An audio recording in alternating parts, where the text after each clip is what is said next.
you living in England, considering homeschooling, but you're wondering what regulations you need to abide by? Then keep watching.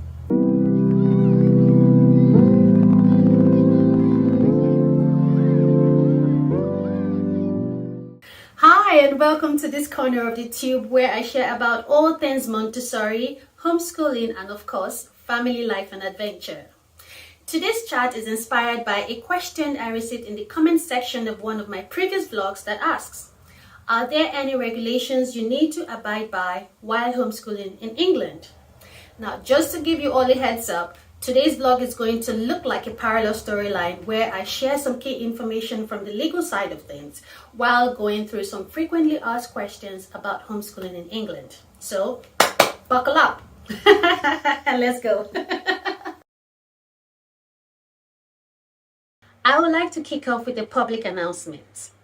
In England, contrary to popular belief and pressure, sending your child to school is not compulsory.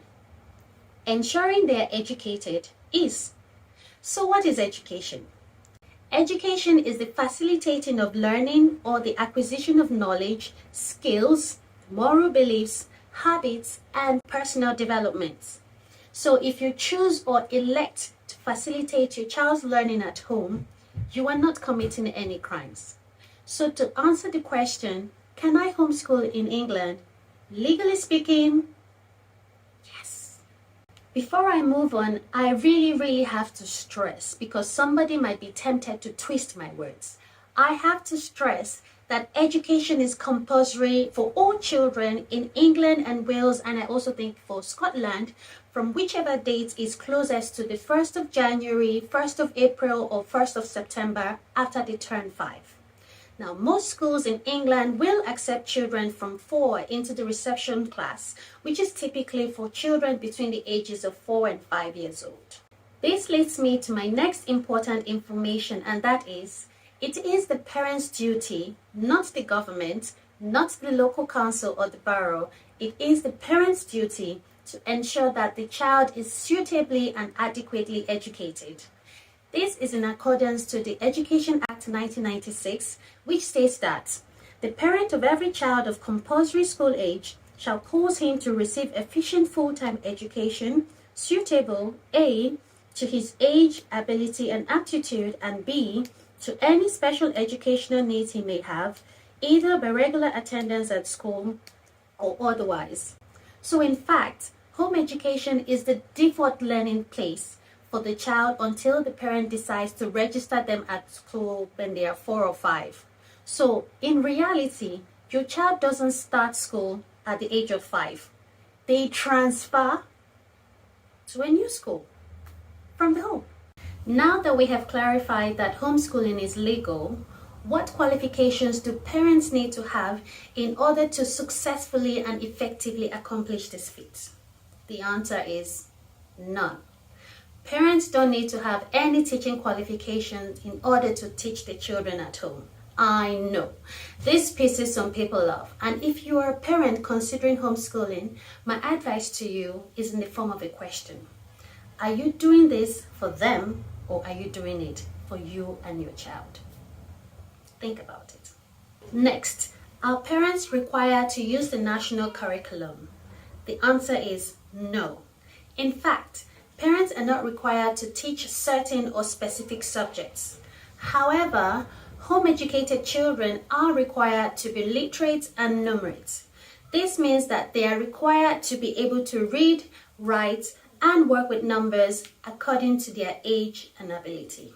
If you're wondering about what resources parents are legally required to provide in order to homeschool, the answer is none. Parents are not legally required to provide a desk and a chair if their homeschool style is to sit on the floor. And thanks to technology and traditional learning resources like libraries and learning centers, there are a plethora of resources out there that homeschooling parents and families can access, from online libraries to courses to lessons and plans and curriculum bundles and libraries for books, and even some events that are put together for homeschool families and their children. Then there is the great misconception around socialization, which raises the question, How do homeschool children develop social skills? The fact is, socialization for homeschool children is not just limited to children of the same age group, but also to a wider and more diverse group of people. This way, they develop social and communication skills they can utilize across a wider range of interactions that they would have from just spending time predominantly with one group. Also, there are lots of home education groups and co-op that meet regularly for homeschooled kids and their families to meet and interact.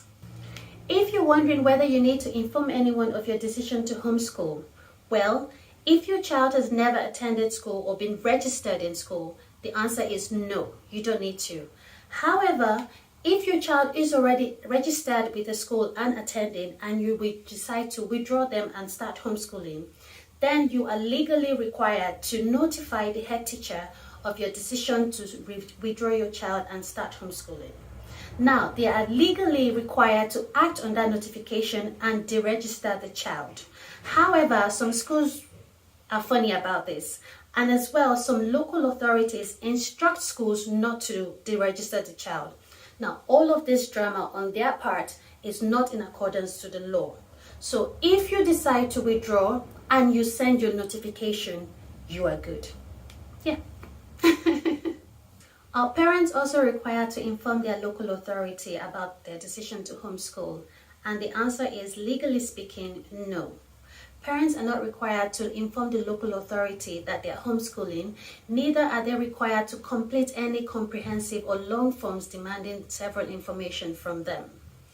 I would recommend, though, that if contacted, to be added to your Elective Home Education register for your local borough to consider it, as there might be lots of resources, forums, or even activities that you can benefit from.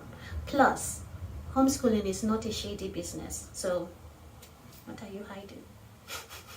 And that is it for today. I hope you have found this video useful and helpful in helping you navigate and understand some of the legalities around homeschooling in England. I shall leave a link in the description below where you can get more information. Thank you so much for watching. Don't forget to like, share, subscribe, and hit that notification bell icon. Hit it so you don't miss any of my videos. Thank you, and I shall see you in my next video.